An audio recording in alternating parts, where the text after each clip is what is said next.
ئێمە بە پێچەوانەی خواناسانەوە بە پێوە بە دانیشتنەوە بە پاڵکەوتن و ڕاکشانەوە سەرپێچی فەرمانی خواکەین، گوناحەکەین، تاوانەکەین. بەڵام لەگەڵ ئەوەدا زۆربەی کاتەکانمان بەسەر ئەبین بە شتی بێمەعناوە، بەڵام ناشتوانین یەک سەعاتێ لەبەر تیشکی خۆرا بوەستین. توانای ئەوەمانێ تیشکی خۆر سەعاتێک لێمان بدات، بێزارە بین، بێتاقەتە بین. ئەی باشە چۆن تەحەموڵ دەکەین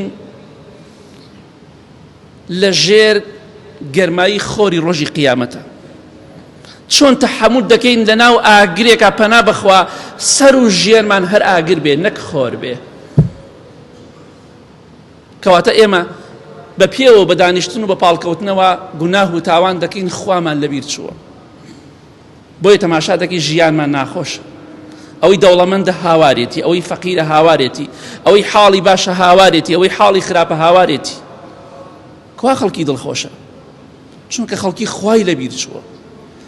خوای گەورە دەفەرمێ ئەو کەسانی کە خوا لەبیر دەکەن خوا لەبیریان دەکا، واتە وازیان لێ دەهێنێ. نەسوا الله فەنەسیەهم. منافقەکان خۆیان لەبیر چووە، خۆیش ئەوانی لەبیر کردووە، واتە وازی لیان هێناوە. هەر کەسێکیش خوا وازی لێ بهێنێ ژیانی وەکو دۆزەخە بێ. بۆیە پێغەمبەری خوا صلی الله علیه وسلم دەیفەرموو فلا تکلنی إلى نفسی طرفة عین. خوایە نفسی خۆم یەک چاودروکان نەدێ بەدەست خۆمەوە، یەک چاودروکاندن، یەک چرکە خوای نفسی خۆم نەدێ بەدەست خۆمەوە. ئینسان کە خوا پشتی تێکرد واتە وازی لێهێنا تەواو زۆر خەتەرە، ئاگاداری خۆت بە.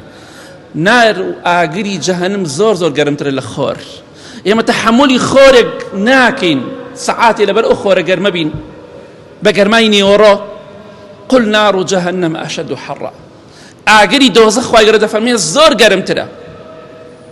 بۆی ئیمامی عومەری کوڕی خەتاب ڕەزا و ڕەحمەتی خوای لێبێ وەکو ئێمە نەبوو، خوا لێ ڕازی بوو، بەهەشتی بوو، مزگەێنی بەهەشتی پێدرا، مزگەێنی ڕەزامەندی خوای پێدرا.